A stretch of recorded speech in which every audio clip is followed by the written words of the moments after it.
Every single time you take a perfectly cooked, healthy meal out of the fridge and pop it into the microwave or onto the stove, you're triggering a series of completely silent, invisible chemical transformations.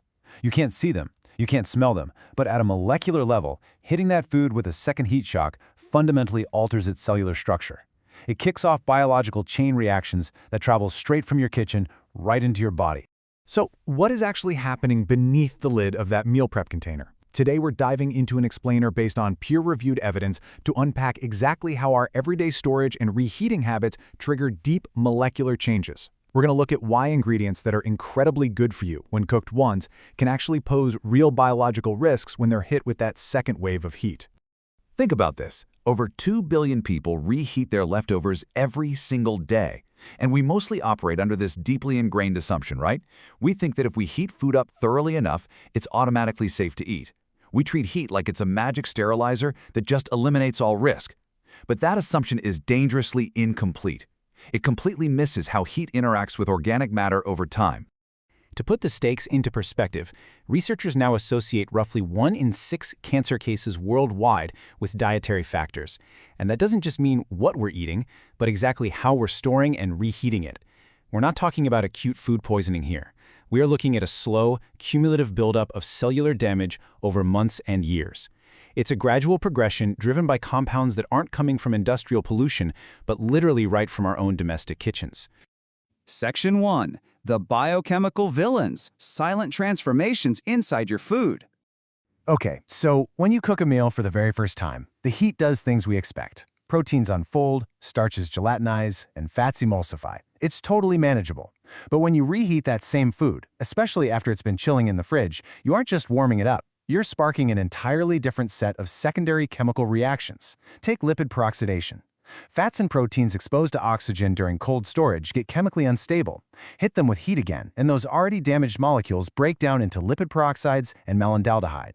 These are highly reactive compounds that can actually damage human DNA. Then you've got the Maillard reaction gone wrong. Normally, this is what gives seared foods that amazing, rich flavor. But when proteins and sugars are repeatedly exposed to high temperatures, they generate what we call advanced glycation end products, or AGEs. These compounds are major biological drivers of chronic inflammation, which we know is a foundational element for malignant cellular changes down the road. Finally, there's nitrite conversion. Some foods are packed with naturally occurring nitrates, which are great for you.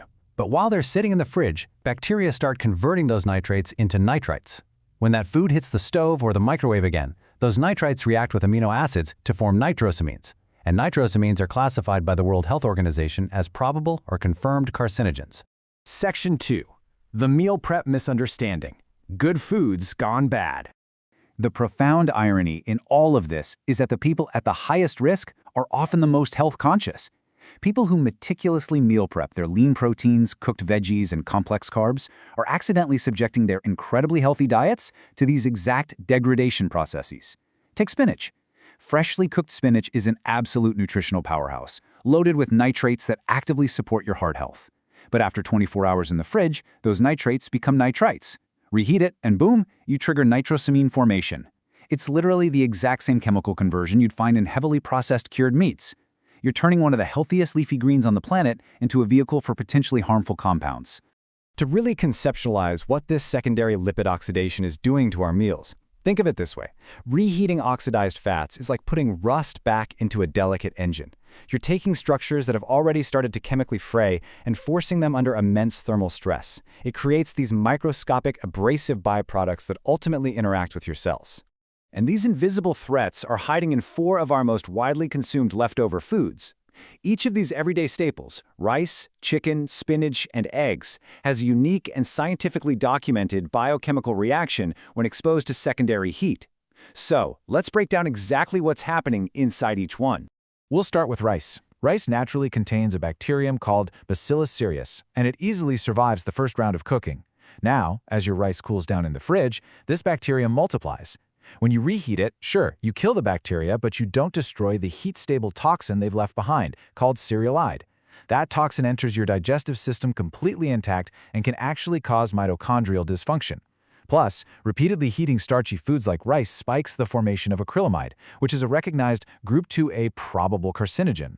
Next up, the absolute holy grail for fitness meal preppers, cooked chicken. When animal muscle tissue gets hit with high heat a second time, it undergoes secondary protein oxidation. This forms heterocyclic amines, or HCAs. Once you digest them, your liver enzymes metabolize these HCAs into highly reactive compounds that can bind directly to your DNA. And that specific genetic interaction risks mutating critical tumor suppressor genes.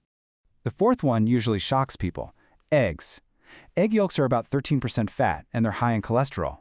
Reheating a cooked egg triggers secondary lipid oxidation at a super-accelerated rate, creating oxysterols, which is oxidized cholesterol. The scientific literature confirms that oxysterols are highly genotoxic. That means they are literally toxic to your genetic material, capable of causing DNA strand breaks and severe oxidative stress in your intestinal lining. Section 3. The prescription: safer storage and habits. Now, the goal of this explainer is absolutely not to create anxiety around your kitchen. It's to empower you with evidence-based solutions so you can bypass these chemical reactions entirely. You don't need any expensive equipment to protect yourself, you just need to slightly shift your habits. First, cool hot foods quickly, ideally within an hour, to stop that bacterial growth. Second, whenever you can, eat leftover cooked chicken, hard-boiled eggs, and spinach cold. If you absolutely have to reheat a protein, skip the microwave's uneven hot spots and use gentle, indirect heat under 165 degrees Fahrenheit. And most importantly, never, under any circumstances, reheat any food more than once. As we digest all this information, it's really vital to remember this core takeaway.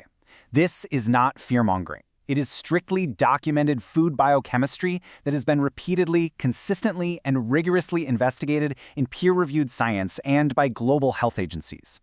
We're just here to close the knowledge gap between clinical researchers and the rest of us.